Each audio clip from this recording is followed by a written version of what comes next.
देखिए आईपीसी में आपका सामान्य सिद्धांत चल रहा था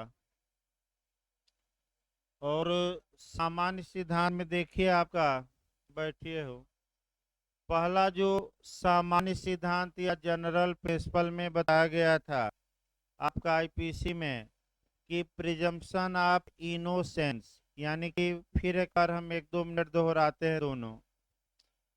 प्रिजम्पशन ऑफ इनोसेंस का मतलब बैठिए हो कहाँ? अंदर चले जाइए अंदर या इधर भी बैठा करिए भाई, इधर भी जगह है, अभी एक दो सीट खाली है। देखिए आपका पहला बताया गया था प्रिजम्पशन ऑफ इनोसेंस, ये भी अच्छे से याद रखना है। निर्दोषिता की अवधारणा या उपधारणा। तो मैं बताया था कि जब भी कोई अभियुक्त न्यायालय में हाजिर होता है या पेश लाया जाता है तो न्यायालय ये अनुमान लगाकर चलेगा कि अभियुक्त ने अपराध नहीं किया है। अभियोजन या परिवादी का ये दायित्व है कि वह बिना किसी संदेह के, बिना किसी डाउट के अभियुक्त के दोष को साबित करे। यह सिद्धांत इस नियम पर आधारित हैं कि भले ही हजार अपराधी छूट जाएं, लेकिन किसी इनोसेंस को या निर्दोष को सजा न हो, ये बताया गया।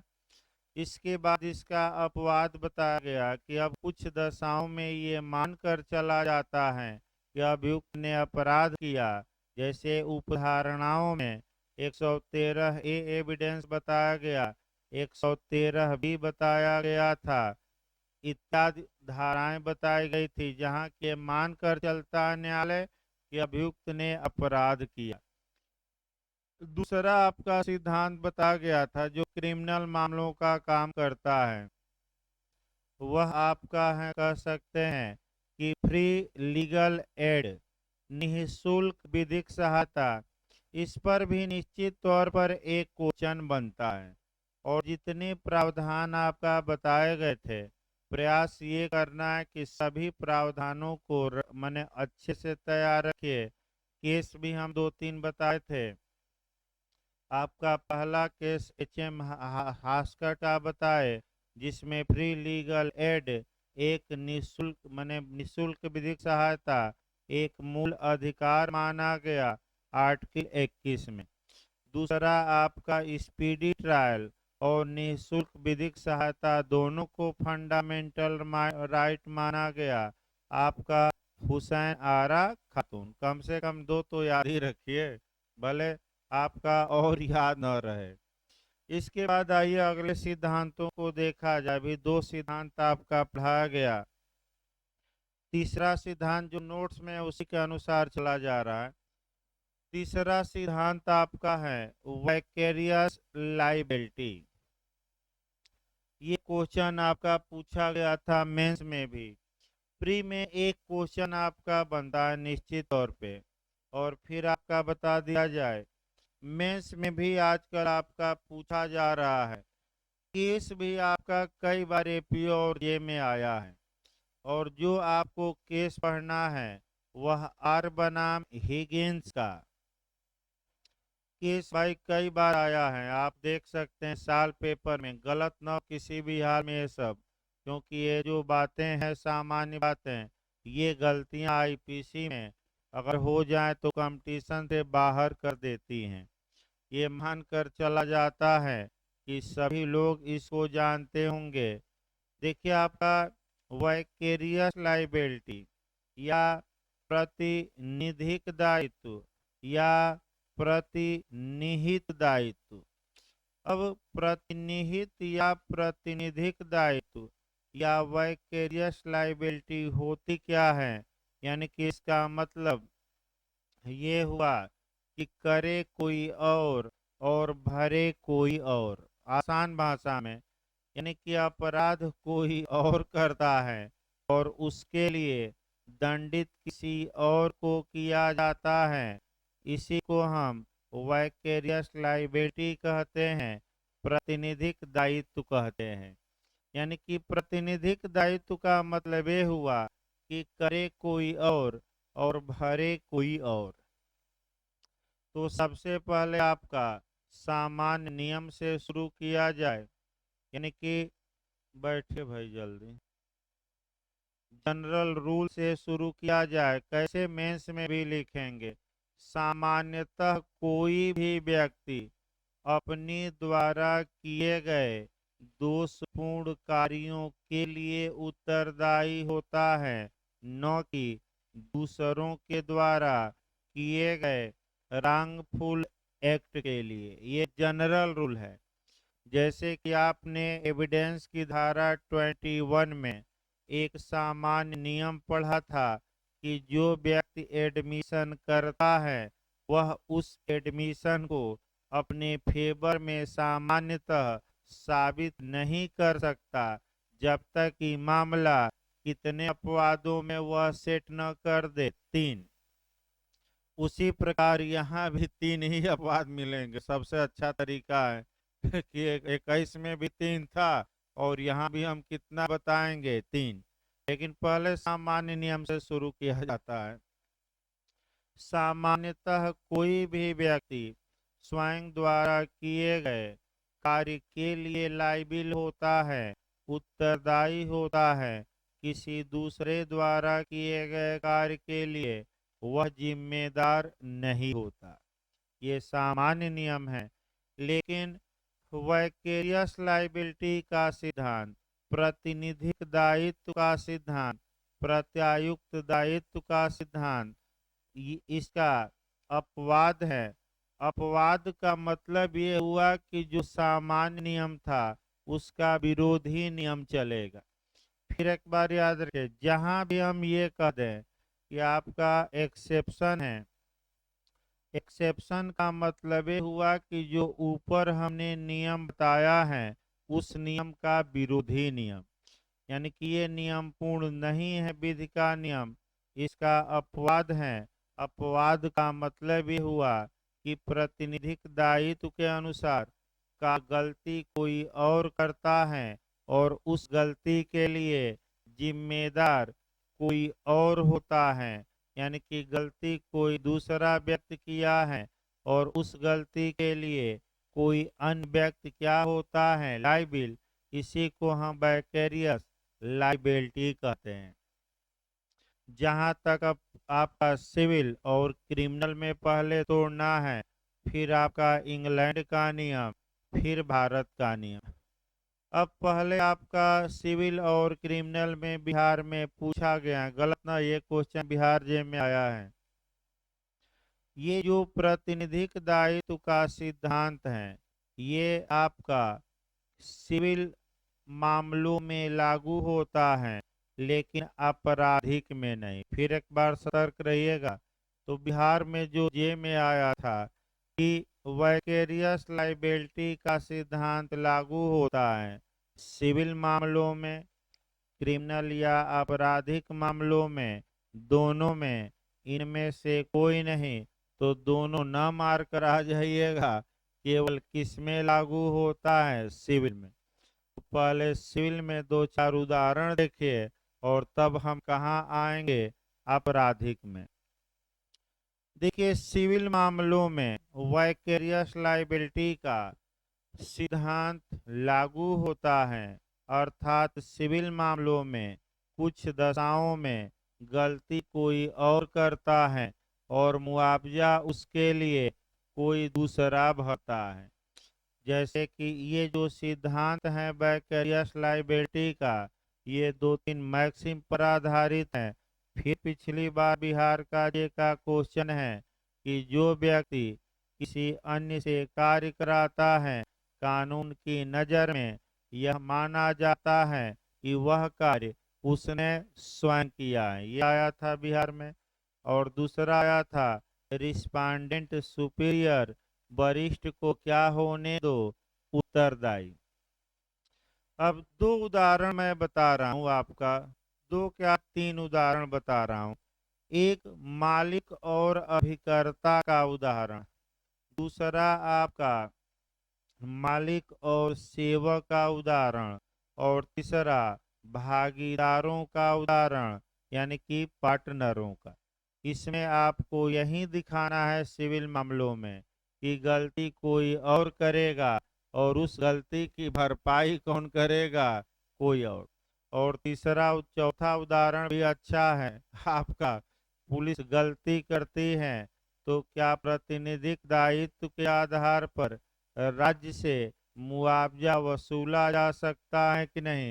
यानी कि क्या राज्य अपने सेवकों द्वारा की गई गलती के लिए सिविल मामलों में, क्रिमिनल हम नहीं बता रहे कौन में, सिविल में जिम्मेदार होगा कि नहीं। ये चार हम उदाहरण पहले बताते हैं और ये बिहार का 3 क्वेश्चन इसमें समाहित है। देखिए पहला आपका उदाहरण मालिक अभिकर्ता, कई बार बताया गया और आपका अभिकर्ता द्वारा स्वीकृति भी एविडेंस में बताई गई कि क्या एजेंट अगर कोई एडमिशन करता है तो वह आपका एडमिशन माना जाएगा कि नहीं। अभिकर्ता द्वारा किए गए कथन को एविडेंस की धारा 18 भी थोड़ा याद रखिए। कितने व्यक्ति थे फिर बताइए, तो 18 में 5, तो अभिकर्ता था कि नहीं था। तो फिर एक बार देखिए, अगर मालिक ने अभिकर्ता को नियुक्त किया है और अभिकर्ता अपने नियोजन के अनुक्रम में, यानी कि कारोबार के अनुक्रम में, अर्थात इन द कोर्स ऑफ बिजनेस कोई कथन करता है, ये कथन नहीं, कोई गलती करता है, कोई रॉन्गफुल एक्ट करता है, तो उस गलती के लिए, उस अपकृत्य के लिए, उस दुष्कृत्य के लिए, उस टाट के लिए, उस दोषपूर्ण कार्य के लिए, सब एक ही है, 4 शब्द हम बता रहे हैं। उस दोषपूर्ण कार्य के लिए अभिकर्ता तो जिम्मेदार होता ही है। अभिकर्ता से भी आप मुआवजा वसूल सकते हैं, लेकिन अभिकर्ता के द्वारा किए गए गलती के लिए और कौन जिम्मेदार होता है, मालिक। तो आप लोग तुरंत बताइए, गलती किसने किया, अभिकर्ता ने, और उत्तरदायी कौन हो रहा है, मालिक। तो करे कोई और भरे कोई और, तो करा कौन, अभिकर्ता, और भरा कौन, मालिक। तो इसी को हम एक लाइन में क्या कहेंगे, वैकेरियस लाइबिलिटी।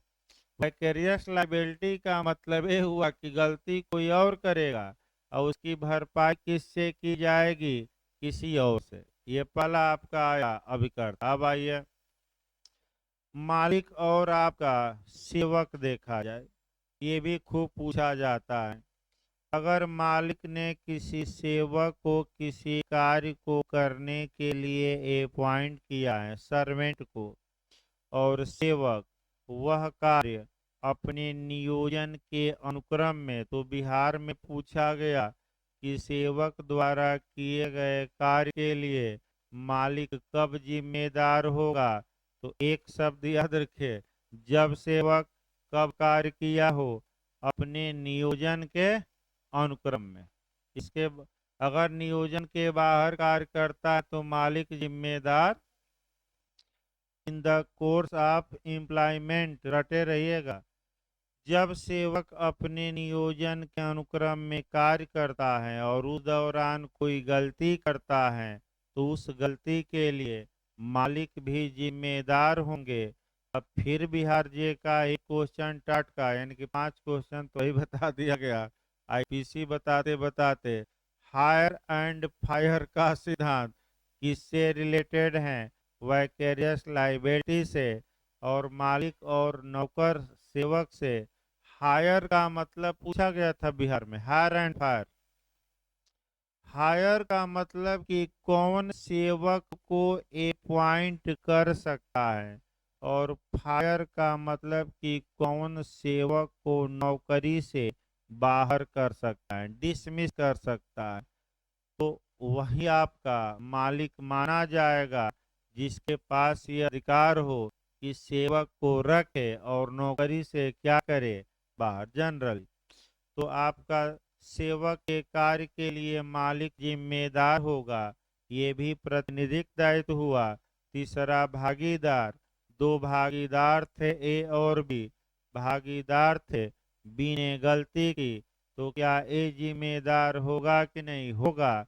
क्योंकि भागीदारों का भी दायित्व कैसा होता है, संयुक्त और पृथक, और वाइकेरियस लायबिलिटी यहाँ भी क्या होगी, लागू।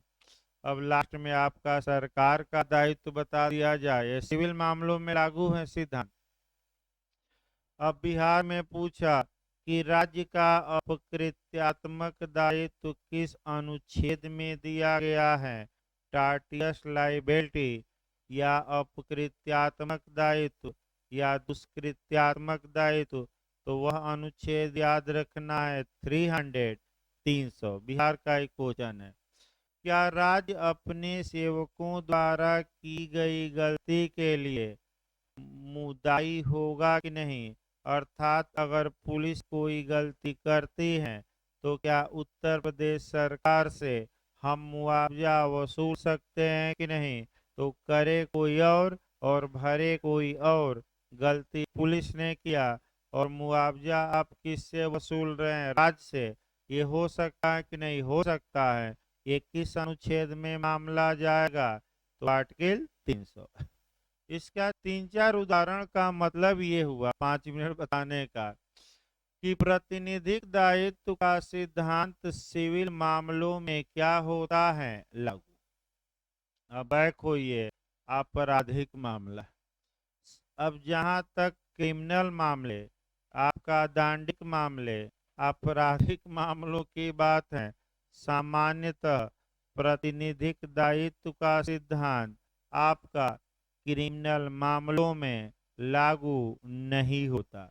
अर्थात आपराधिक मामलों में केवल वह व्यक्ति दोषी होता है जिसने अपराध किया है। जैसे अगर नौकर ने अपराध किया तो मालिक दोषी नहीं होगा उस अपराध के लिए, कौन दोषी होगा, नौकर। अगर अभिकर्ता ने कोई अपराध किया है तो अभिकर्ता दोषी होगा, मालिक दोषी नहीं होगा। अगर एक भागीदार ने कोई अपराध कर दिया तो उस अपराध के लिए क्या उसका दूसरा पार्टनर दोषी होगा, नहीं। अगर पुत्र ने अपराध कर दिया तो क्या पिता दोषी होगा, नहीं। यानी कि सामान्य नियम ये निकला कि वैकेरियस लायबिलिटी का सिद्धांत आपराधिक मामलों में लागू होता है कि नहीं होता, तो क्या मार कराएंगे, नहीं होता। अब केस संहिता हाँ? नहीं नहीं, कार्य नियोजन में कहाँ भाई। अगर पुलिस किसी को गोली चलाकर मार देती है तो क्या योगी जी दायी होंगे? ये बताओ, चाहे सामान्य नियोजन के अनुक्रम हो या बाहर हो, उससे क्या मतलब भाई। नियम बताया जा रहा है सबके लिए। इसीलिए तो पहले सिविल मामले को अलग किया गया। सिविल मामले को इसीलिए अलग किया गया कि मुआवजा राज्य से वसूल सकते हैं, लेकिन पुलिस की गलती के लिए राज्य आपराधिक रूप से दायी नहीं होगा। ये नहीं कि पुलिस ने गोली चलाकर अवैध रूप से किसी को मार दिया तो अब पुलिस वाला दोषी होगा और न कि उसके वरिष्ठ अधिकारी। अभी केस आता है भाई, केस से समझिए, अभी तो आधा ही नहीं हुआ, अभी तो आपका 2 लाइन हुआ, थोड़ा धैर्य रखिए। सर्वप्रथम जो केस इस पर आता है कि आपराधिक मामलों में प्रातिनिधिक दायित्व का सिद्धांत लागू नहीं होता, ये केस है आर वर्सेज हिगिंस का केस है, 1730 ईस्वी का, गलत न हो। आर वर्सेज हिगिंस का केस है, नोट्स में है, 1730 का। ये इंग्लैंड का केस है और इस केस का पहले जानिए कि आपका हुआ क्या था, फिर एक बार देखिए। देखिए एक कैदी था आपका, फिर एक बार देखिए, एक कैदी था आपका, एक मुख्य जेलर थे, एक डिप्टी जेलर थे, यानी कि एक आपका जेलर था और एक उप जेलर था। तो उप जेलर ने क्या किया कि कैदी को गंदे रूम में बंद कर दिया, माने जहां आपका गंदगी थी। आपका मुख्य जेलर आए और एक बार आपका कह सकते हैं कि देखकर, और एक बार टहलते हुए आए और देखकर चले गए, कैदी गंद कमरे में बंद था और उसकी मृत्यु हो गई तो मुख्य जेलर जो थे, जो देखकर चले गए थे, अब उन पर कैदी की हत्या के लिए मुकदमा चलाया गया। तो मुख्य जेलर का नाम हिगिंस था और हिगिंस पर मुकदमा चलाया गया कि इन्हें प्रतिनिधि रूप से उत्तरदायी ठहराया जाए। यानी कि डिप्टी जेलर ने, जो बर्निस नाम था, डिप्टी जेलर का नाम बर्निस था, तो बर्निस ने जो गलती की है, यानी कि डिप्टी जेलर ने जो गलती की है, उसके लिए जेलर साहब को क्या ठहराया जाए? उत्तरदायी। 1730 में ये समस्या आई तो आपका इंग्लैंड के न्यायालय ने ये कहा कि प्रतिनिधिक दायित्व का जो ये सिद्धांत है कि डिप्टी जेलर के कार्य के लिए जेलर को उत्तरदायी ठहराया जाए, ये आपराधिक मामलों में लागू नहीं होता। अतः डिप्टी जेलर उत्तरदायी होगा, दंडित होगा, लेकिन जेलर साहब दंडित नहीं होंगे। तो प्रतिनिधिक दायित्व का सिद्धांत आपराधिक मामलों में लागू होता है कि नहीं होता? नहीं होता। और सर्वप्रथम किस केस में ये बता दिया गया? आर बनाम हिगिंस। इसमें ये भी बताया गया कि अधीनस्थ अधिकारियों के कार्य के लिए वरिष्ठ अधिकारी तभी दंडनीय होगा जब अधीनस्थ अधिकारी ने वह कार्य वरिष्ठ अधिकारी के आदेश से किया है या निर्देश से या सहमत से। यानी कि इसका मतलब ये हुआ कि हिगिंस जो जेलर था, वह बर्निस जो डिप्टी जेलर था, बर्निस के कार्यों के लिए तभी उत्तरदायी होता जब गंदे कमरे में कैदी को जो बर्निस था वह रखा, या तो जेलर के आदेश से रखता, या जेलर के निर्देश पर रखता, या जेलर की सहमत से रखता। यहाँ न तो जेलर ने कोई आदेश दिया, न निर्देश दिया, न सहमत दी, और डिप्टी जेलर अपने मन से ही क्या किया था? गंदे कमरे में रख दिया। अतः जेलर साहब डिप्टी जेलर द्वारा किए गए इस कार्य के लिए दंडनीय होंगे कि नहीं होंगे? नहीं होंगे। ये आपका मामला आया। जहाँ तक इंग्लैंड की विधि का प्रश्न है, तत्पश्चात ये सिद्धांत इसी समय से आपराधिक मामलों में लागू हो गया, लेकिन इंग्लैंड में अर्थात कॉमन लॉ में इसके 3 अपवाद हैं। तो 3 3 3 आज हर एक जगह 3 ही मिल रहा है। यानी कि आपका 3 3 3, यानी कि आपका एविडेंस की धारा 21 में ही 3 अपवाद मिला। प्रतिनिधिक दायित्व का भारत में ही 3 ही अपवाद हम बताएंगे। इंग्लैंड में प्रतिनिधिक दायित्व का अपवाद भी 3 है। तो अब जहाँ जहाँ तिकड़मबाजी हो वहाँ वहाँ रटिए। तो 3 3 3 जहाँ हो तो बताइए, पोस्टमार्टम रिपोर्ट पुलिस एक्ट में कितनी प्रतियों में? 3। एफआईआर कितनी प्रतियों में? 3। और अवैध सभा के लिए इंग्लैंड में कम से कम 3 व्यक्ति, यानी कि जो आईपीसी की 141 आप लोग पढ़ेंगे कि भारत में विरुद्ध जमाव के लिए कम से कम कितने व्यक्ति? 5। तो इंग्लैंड में 5 नहीं, कितना? 3। तो जहाँ जहाँ 3 3 हो, कम से कम याद रखना है। तो फिर आया जाए, वैकेरियस लाइबिलिटी का सिद्धांत सामान्यतः आपराधिक मामलों में लागू नहीं होता, लेकिन इंग्लैंड में इसके 3 अपवाद हैं, यानी कि 3 कंडीशन हैं जहां अपराध कोई और करेगा और उत्तरदायी कोई और होगा। ये अपवाद में आएगा, नियम नहीं है। ये क्या है?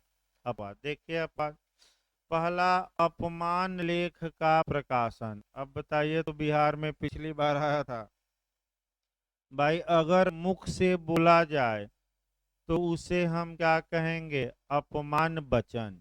तो उसे सलेंडर कहते हैं। और अगर लिख लिख कर दिया जाए, यानी कि अपमान लेख, तो बिहार में पूछा था कि अपमान लेख को क्या कहेंगे इंग्लिश में? लाइबिल। लाइबिल कहा जाता है अपमान लेख। अब देख समझिए, मान लीजिए ए पेपर का मालिक है और उसके कर्मचारी ने उस पेपर में किसी व्यक्ति की मानहानिकारक कथन किसी व्यक्ति के खिलाफ छापा, तो वास्तव में कार्य आपका क्लर्क या सेवक ने किया, तो क्या पेपर का मालिक इस सेवक के कार्य के लिए आपराधिक रूप से उत्तरदायी होगा कि नहीं होगा?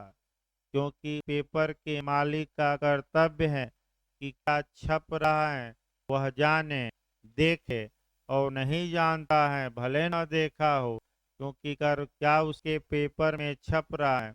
अब आप मालिक हैं पेपर के, आपके पेपर में अपमानजनक बातें छप गई और कल आपके खिलाफ मुकदमा हुआ तो कहेंगे कि ये तो हमारे कर्मचारी ने छाप दिया। ये इंग्लैंड में बचाव नहीं है, और मालिक दंड का इंग्लैंड में क्या होगा? दाई। दूसरा अपवाद देखे, पहला आपका तो दूसरा लोक न्यूसेंस, यानी कि पब्लिक न्यूसेंस। इसका मतलब ये हुआ कि अगर सेवक को आपने अपनी फैक्ट्री में रखा, सेवक के कार्य से प्रदूषण फैल गया चारों तरफ इलाके में, तो मालिक कह रहा है कि हम तो जानते ही नहीं थे, तो जब आप फैक्ट्री खोले हैं तो फैक्ट्री की क्या करिए, देख रेख भी। और इंग्लैंड में लोक न्यूसेंस के मामले में सेवक के कार्य के लिए कौन दंडित होगा? मालिक। तीसरा देखिए, न्यायालय का अवमान, यानी कि अगर पेपर में छापा गया है, अब कोई न्यायालय का अवमान हो गया, कंटेम्प्ट ऑफ कोर्ट हो गया, तो क्या पेपर का मालिक, समाचार पत्र का मालिक जिम्मेदार होगा कि नहीं होगा? तो इंग्लैंड में कितने अपवाद हो गए? 3। ये भारत में नहीं है, याद रखिए। कहाँ का बताया जा रहा है? ये नहीं कि दिमाग भारत में लगा दिया। अब आइए भारत में। जहां तक भारतीय विधि का प्रश्न है, जो आर बनाम हिगिंस के केस में आपका सिद्धांत प्रतिपादित किया गया था, प्रतिनिधिक दायित्व का सिद्धांत, जो क्रिमिनल मामलों में अप्लाई नहीं होता, वह सिद्धांत भारत में भी मान्य है, भारत में भी लागू है। लेकिन लेकिन लगाना है, भारत में आईपीसी में 3 ऐसी धाराएं हैं जहां इसका अपवाद है। अपवाद का मतलब कि जहां कार्य कोई और करेगा और सजा कोई और पाएगा। तो वैकेरियस लाइबिलिटी का सिद्धांत आईपीसी में कहाँ कहाँ समाहित है? तो तीनों धारा रट कर जाइए, 154, 155, 156। यानी कि आपका 156 पर लोग थोड़ा विवाद करते थे, लेकिन उत्तराखंड आयोग ने 156 देकर जो थोड़ा बहुत संदेह लोग करते थे, वह संदेह भी मिटा दिया। यानी कि वाइकेरियस लाइबिलिटी का सिद्धांत आईपीसी की किन धाराओं में समाहित हैं? 154, 155, 156। उपर्युक्त सभी, यानी कि 154, 155, 156, ऑल ऑफ एबव। तो क्या मारेंगे? उपर्युक्त सभी। अब देखिए मॉडल तीन चार मॉडल बनता है आपका, और इसी में लोग भ्रम जाते हैं। देखिए क्या बना है। प्रतिनिधिक दायित्व का सिद्धांत किन किन धाराओं में समाहित है? दे देगा 154 और 157। बताइए तो क्या इन दोनों में समाहित है कि नहीं? तो नहीं है, तो ये गलत। आपका 155, 158 बताते रहिए। नहीं, 156 और आपका 160, और इनमें से कोई नहीं। यही आपका गलती होगा। एक धारा से न मार दीजिएगा जब तक कि दोनों धाराएं ग्रुप में न रहे। अब इसमें चेंज कर दिया जाए, 154, 155 दिया रहे और ये ऑप्शन दिया रहे, तब क्या मारेंगे? पहला ऑप्शन। फिर आपका दिया रहता है 3 3 धाराओं का ग्रुप दिया रहता है, तो अगर यहाँ तीन तीन धाराओं का ग्रुप दिया रहे तो आप खोजिएगा कि कौन सा ऐसा ऑप्शन है जिसमें तीनों धाराएं मिलती हैं, यानी कि 155 भी हैं, 155 भी, और कौन सी धारा 156 खोजना है।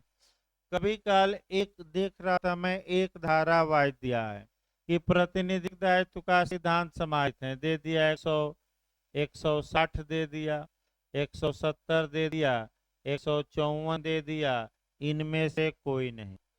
तो इसमें कोई धारा है कि नहीं, मिल रहे हैं कि नहीं, एक धारा 154 मिल ही रही है। लेकिन चूंकि यहाँ कार्य कोई और करता है, सजा उस कार्य के लिए दूसरे को दी जाती है, अतः दंड की मात्रा काफी कम रखी गई है और वह भी केवल जुर्माना यानी कि कारावास की सजा नहीं है, केवल क्या रखा गया है, जुर्माना। अब धाराएं डिटेल में आगे बताया जाएंगे। अगला सिद्धांत आइए भाई, ये सिद्धांत, ये जो तीनों धाराएं हैं आगे डिटेल में पढ़ना है तो यहाँ छोड़ दिया जा रहा है। अगला देखिए, आपको आगे चला जाए। अब जो हमें जो सिद्धांत पढ़ना है वह संविधान से उठाना है, और संविधान के अनुच्छेद आपका 20 में क्रिमिनल मामलों के 3 सिद्धांत समाहित हैं, वहां से भी एक क्वेश्चन आपका बनता है, निश्चित तौर पे क्वेश्चन बनता है। संविधान के का अनुच्छेद 20 पर पहले गौर करिए, 20 पर भाई क्वेश्चन आ सकता है कि अभी आज तक क्वेश्चन ये बना नहीं, ये भी एक समस्या है कि समूल अधिकारों में कौन सा अनुच्छेद है जो केवल आपराधिक मामलों में लागू होता है, सिविल में नहीं। तो वह अनुच्छेद 20 है, यानी कि 20 है। कैसे आप कहेंगे कि 20 अनुच्छेद है? क्योंकि आपराधिक मामलों में किसी अपराध के अभियुक्त को ही 3 संरक्षण देता है। अनुच्छेद 20 कितने संरक्षण देता है? 3। एक तो तीनों खंड वाइज पूछा जाता है। अब पहले लेकिन अनुच्छेद 20 पर एक दो और चीजें बता दिया जाए। 2 ही ऐसे अनुच्छेद हैं जो बिहार आपका एपीओ में भी पूछा गया था, अनुच्छेद 20 और 21, जो अब आपातकाल के दौरान भी निलंबित नहीं किए जा सकते। तो फिर एक बार बताइए, कौन से अनुच्छेद आपातकाल के दौरान भी सस्पेंड नहीं किए जा सकते? तो कौन सा अनुच्छेद 2 है? 20 और 21। और कौन स्वतः निलंबित हो जाता है? 19। लेकिन कब बताइए तो, किस आधार पर इमरजेंसी लागू हो? आपका बाह्य आक्रमण या आपका सशस्त्र विद्रोह? देखिए यही सतर्क रहना है। सशस्त्र विद्रोह, बाह्य आक्रमण और युद्ध, 2 के आधार पर अगर आपातकाल लागू है तो अनुच्छेद 19 अपने आप सस्पेंड हो जाएगा। लेकिन अगर सशस्त्र विद्रोह के आधार पर लागू है तो अनुच्छेद 19 स्वतः निलंबित नहीं होगा। तब निलंबित होगा जब राष्ट्रपति क्या दें? आदेश। तो कौन सा अनुच्छेद अपने आप माने निलंबित अब किया ही नहीं जा सकता? 20 और 21। अनुच्छेद 20 में किसी अपराध के अभियुक्त को 3 प्रोटेक्शन दिए गए हैं, और ये तीनों जो सिद्धांत हैं ये संविधान में भी पढ़ना है, आईपीसी में भी, क्योंकि ये क्रिमिनल मामलों के ही क्या हैं? सिद्धांत। पहले तीनों को तोड़ लिया जाए तब एक एक करके चला जाए। अनुच्छेद 21, 22 और 20 का कौन सा खंड? 3। पहला, protection against ex post facto law, कार्योत्तर विधियों से संरक्षण, यानी कि protection against ex post facto law, कार्योत्तर विधियों से संरक्षण, ये 21, 22 में है।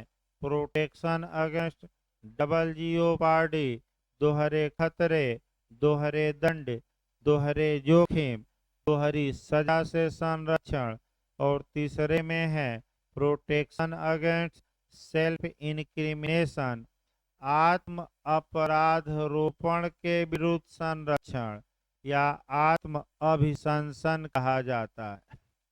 आत्म अपराध रोपण के विरुद्ध संरक्षण यानी कि किसी अपराध के अभियुक्त व्यक्ति को अपने ही विरुद्ध साक्ष्य देने के लिए बाउंड या बाध्य किया जा सकेगा कि नहीं, नहीं किया जा सकेगा। याद रखिए, बाध्य नहीं। ये तीन संरक्षण आपराधिक मामलों में पूरी तरह क्या होंगे, लागू। अब आइए पहला देखा जाए भाई आपका पहला शुरू किया जाए। अनुच्छेद 20(1) में कार्योत्तर विधियों से संरक्षण। अब एक लोग पूछ भी रहे थे कल शाम को, आपका प्रास्पेक्टिव और रिप्रास्पेक्टिव, अब समय आ गया है बताने का। देखिए, एक जो कानून का प्रभाव होता है वह प्रास्पेक्टिव होता है। पहले लिख लीजिए अलग से, कल 2-3 लोग पूछ रहे थे शाम को, बता दे हुआ कि भाई बताया जाएगा आईपीसी में। प्रास्पेक्टिव का मतलब ये हुआ भविष्य लक्ष्य। भविष्य लक्ष्य का मतलब हुआ कि जिस दिन कानून बना उसके बाद ही लागू होगा, पहले से लागू नहीं होगा, यानी कि बैक डेट से लागू नहीं होगा बल्कि फ्यूचर डेट से लागू होगा। तो उस कानून को हम भविष्य लक्ष्य कहते हैं, यानी कि प्रास्पेक्टिव। दूसरा होता है प्रभाव रिप्रास्पेक्टिव। रिप्रास्पेक्टिव मतलब भूत लक्ष्य। जिस दिन कोई कानून बना तो उस कानून के बनने के पीछे से उस कानून को क्या करना, लागू। तो अनुच्छेद 20 का क्लाज 1 2-3 बातों पर गौर करिए। 2-3 बातें बताता है। पहली बात ये बताता है कि विधि के बिना अपराध नहीं हो सकता, यानी कि किसी व्यक्ति को किसी कार्य के लिए तभी दंडित किया जा सकता है जब उस कार्य को दंडनीय बनाने वाली कोई विधि मौजूद हो। अगर वह कार्य किसी कानून द्वारा अपराध घोषित नहीं किया गया है तो वह व्यक्ति उस कार्य के लिए दंडित होगा कि नहीं, नहीं होगा। यानी कि विधि के बिना अपराध हो सकता है कि नहीं, नहीं हो सकता। इसका मतलब ये हुआ कि अगर कोई व्यक्ति कोई गलत कार्य करता है और वह उस गलत कार्य के लिए तभी सजा का हकदार होगा जब उस गलत कार्य को किसी कानून द्वारा दंडनीय बनाया गया हो। अगर व्यक्ति ने कोई कार्य किया और कोई कानून उस विषय में नहीं था, उस समय जब वह कार्य किया तो व्यक्ति क्या दंड का भागी होगा कि नहीं, नहीं होगा। इसका मतलब हुआ कि विधि के बिना अपराध नहीं हो सकता। इसका मतलब आपका कहाँ से ये मतलब निकलता है कि नलम पोइना, यानी कि नलम पोइना का मतलब होता, अभी लिखवाएंगे उसको हम मैक्सिम भी, कि विधि के बिना अपराध नहीं। ये कहाँ से निकलता है मैक्सिम, तो अनुच्छेद 20 के किस क्लाज से, आपका 1 से। इसी को जोड़ना भी है आईपीसी में। क्या ये मैक्सिम कहीं समाहित है कि नहीं, कि विधि के बिना अपराध नहीं हो सकता, तो आपका जवाब रहेगा समाहित है। और आईपीसी का सेक्शन 2 में समाहित है, 2 में। एक शब्द लिखा है 2 में, भले आप न पकड़ पा रहे हो, वहां देखिए, वहीं लिख लीजिए धारा पर, अन्यथा नहीं। देखिए उसी शब्द से निकलता है, अन्यथा नहीं। धारा 2 में नीचे देखिए एकदम निचला लाइन, धारा 2 में जो एकदम लास्ट शब्द क्या लिखा है, बेरक लेकर आइए। अन्यथा नहीं लिखा ना। अन्यथा नहीं का मतलब, इसका मतलब ये हुआ कि जब तक कि कोई कानून उस कार्य को दंडनीय बनाने वाला न हो, तब तक व्यक्ति उस कार्य के लिए दोषी नहीं होगा। अब एक दो उदाहरण देखिए आपका, तब सही रहेगा।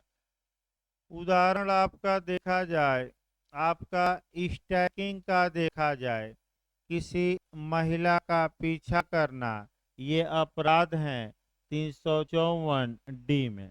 अब आइए, ये जो अपराध बनाया गया, ये 3 फरवरी 2013 को बनाया गया। तो इसी उदाहरण पर देखिए, मान लीजिए कि 2 फरवरी 2013 को ये एक पुरुष है, किसी महिला का बार बार पीछा करता है, एक बार नहीं भाई, आपका पूछा गया था इंटरव्यू में, महिला मना की, तब ये अपराध होगा। अगर ये एक पुरुष है, 2 फरवरी 2013 को यह कार्य किया, अब तुरंत आप लोग बताइए, क्या 2 फरवरी 2013 को यह कार्य किसी कानून द्वारा अपराध घोषित किया गया था कि नहीं? नहीं। तो क्या ये 2 फरवरी के कार्य के लिए दोषी होगा कि नहीं? नहीं। क्यों नहीं होगा? क्योंकि उस समय ऐसा कोई कानून विद्यमान नहीं था। ये तो आ गया ना कि आपका ये सिद्धांत। अब आइए, जो 3 फरवरी को कानून बना, तो ये कानून अब यही आपको याद रखना है कि जो आईपीसी में संशोधन होगा, उसका प्रभाव केवल भविष्यलक्षी होगा, प्रास्पेक्टिव होगा, रिप्रास्पेक्टिव नहीं होगा, उसका प्रभाव भूतलक्षी नहीं होगा, यानी कि बैक डेट से लागू नहीं किया जा सकता। तो इसी उदाहरण पर फिर सेट करिए, 3 फरवरी 2013 को कानून लागू हुआ, स्टैकिंग को अपराध बनाया गया, और ये कहा गया कि ये जो कानून है ये कब से लागू होगा? 2 फरवरी 2013 से। यानी कि 3 फरवरी को कानून बना और कब से लागू किया गया? तो बताइए, इसका प्रभाव जो हम बता रहे हैं उदाहरण, ये भूतलक्षी कहा जाएगा कि भविष्यलक्षी? भाई कहाँ से लागू किया जा रहा है, बैक डेट से कि आगे से? तो ये कैसा प्रभाव होगा? तो भूतलक्षी को इंग्लिश में क्या कहते हैं? रिप्रास्पेक्टिव, बैक डेट से। तो अब आपराधिक मामलों का जो सिद्धांत अनुच्छेद 20 का क्लॉज 1 का है कि क्या किसी आपराधिक मामलों में किसी कानून को बैक डेट से लागू करना वैध होगा कि अवैध? अवैध। ये कौन सा अनुच्छेद इसे अवैधता प्रदान करता है? 20 का कौन सा? क्लॉज 1।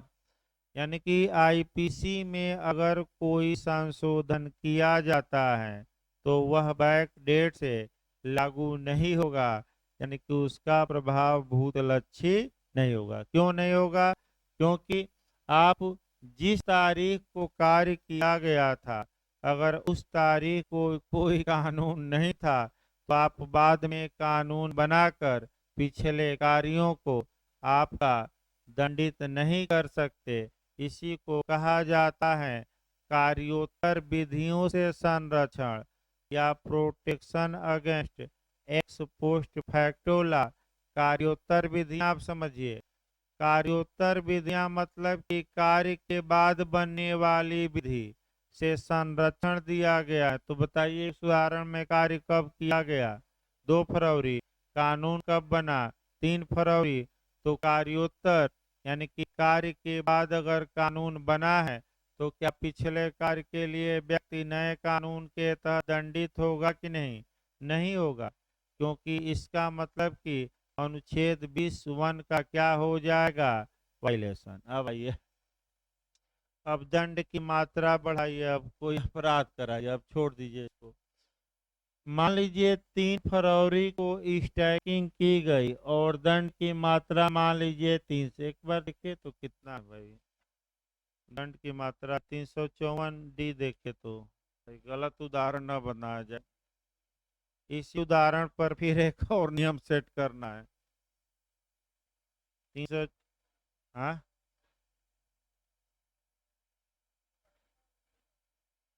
3 वर्ष है ना,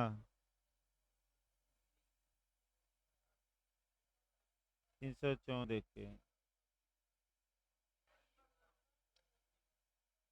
ठीक है, हो गया। देखिए आपका 3।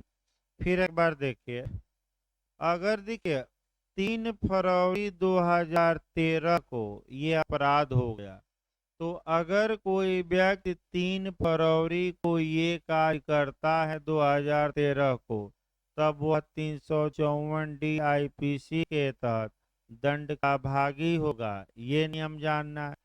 दंड 3 फरवरी को कितना था? 3 साल था। अब आइए, 4 फरवरी 2013 को कानून में बदलाव लेकर लाकर और दंड कर दिया जाता है 10 साल। यही समस्या है। यानी कि एक ही दिन बाद कानून में बदलाव लाया जाता है, सजा की मात्रा क्या की जाती है?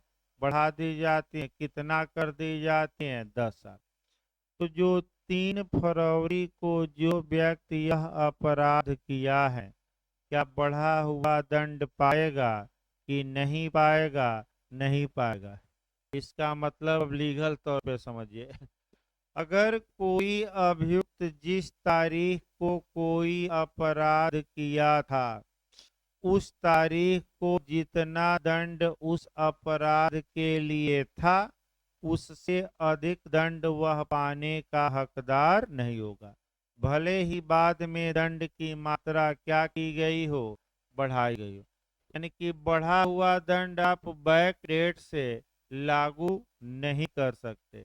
इसका उत्तम उदाहरण 1 लाख में देखा जा, चूंकि कॉन्ट्रैक्ट भी चलाना है आपका थोड़ा, तो आपका रोकना पड़ेगा 2-4 मिनट में।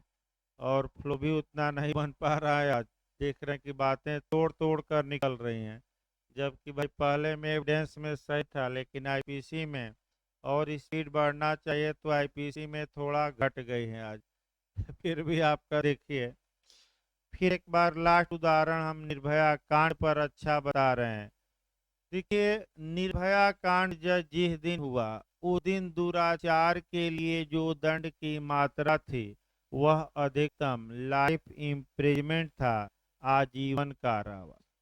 तो आप लोग सोच रहे होंगे कि निर्भया के कातिलों को तो, आपका 4 कातिलों को फांसी पर लटका दिया गया, एक स्वयं लटक गया आपका आत्मचिंतन करते करते, और एक जो था लड़कपन का बचाव ले लिया, अभी जिंदा है। तो ऐसी दशा में इन्हें फांसी क्यों दी गई? तो सतर्क ये रहना है कि निर्भया मर गई, और मरने के पहले उसने अपने मृत्यु के कारणों के बारे में बताया, और वह डीडी में कन्वर्ट हो गया 164 का बयान सीआरपीसी का, और 32(1) में आ गया। और 32(1) में लगातार बताता हूँ कि ये कैसा साक्ष्य है, सारवान है कि संपोषक? सारवान। केवल मृत्युकालिक कथन के आधार पर दंड दिया जा सकता कि नहीं? तो अगर निर्भया नहीं मरी रहती, तब ऐसी दशा में अभियुक्तों को अधिकतम आजीवन कारावास की सजा हो पाती, मृत्युदंड नहीं दिया जा सकता था। तो अब आइए, अब कानून में बदलाव लाया गया, और 3 फरवरी 2013 से अब कुछ दशाओं में फांसी की सजा हो गई। तो जो पुरुष ये कार्य 2 फरवरी को किया था, क्या उसे फांसी दी जाएगी? नहीं, क्योंकि ये सजा कब से बढ़ाई गई? तो 3 फरवरी या उसके बाद जो व्यक्ति ऐसा अपराध करेगा, ये बढ़ा दंड उन्हीं पर लागू होगा। 3 फरवरी के पहले वाले कार्यों पर ये बढ़ा दंड लागू। अब लास्ट क्वेश्चन, अगर दंड की मात्रा घटा दी जाती है, तो हमेशा अभियुक्त लाभ पाएगा ही। तो मान लीजिए 3 साल दंड था स्टैकिंग के लिए, अब बाद में 1 वर्ष कर दिया जाता है।